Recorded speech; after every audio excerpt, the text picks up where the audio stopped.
Hi everyone, I'm a ranger from Haringey. I work for the London National Park City, but I also volunteer as the British Trust for Ornithology's London Youth Rep, which means it's all about getting more people involved in nature, and particularly young people.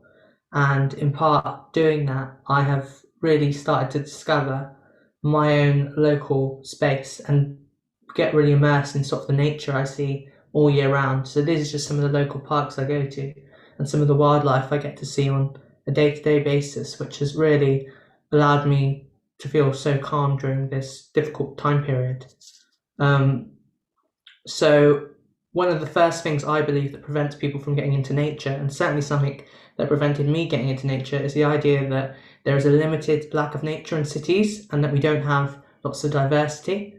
So this talk is going to be about trying to encourage people to use the resources available to them to access their local parks and see how much amazing things are available.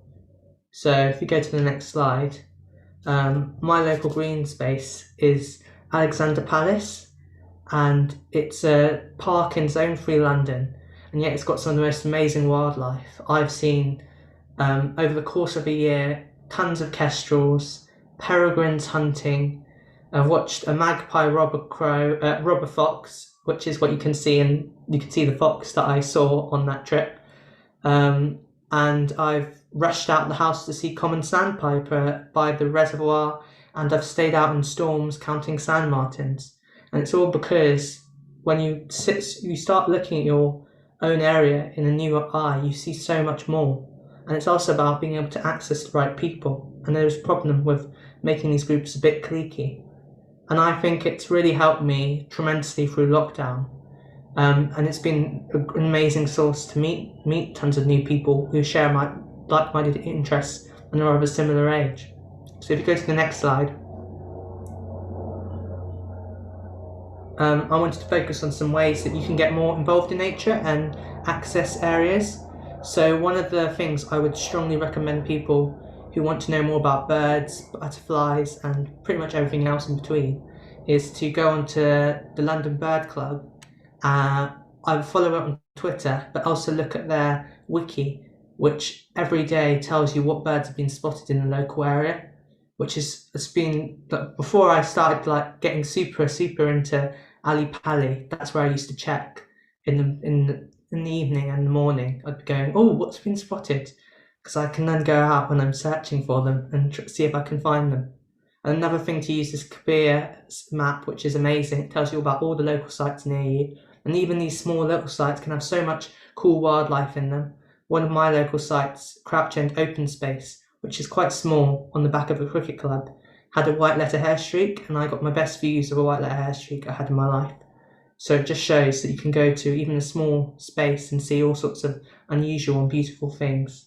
Also check out eBird, which is a really good app for terms of putting up the birds that you've spotted, but also to search regions for good spaces to see birds. And often if there's good spaces to see birds, you're likely to have other wildlife as well.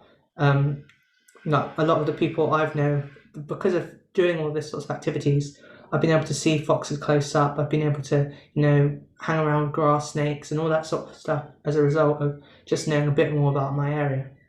So if you go to the final slide,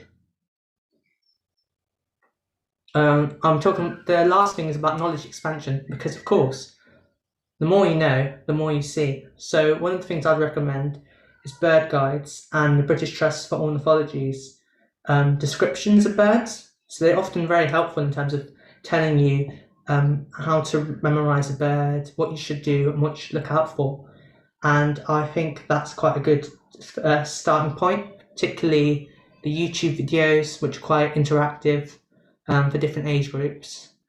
If you're younger, we've started developing the Youth Advisory Panel at the BTO developed a donation scheme, which means that for younger people, we can offer them a free pair of binoculars.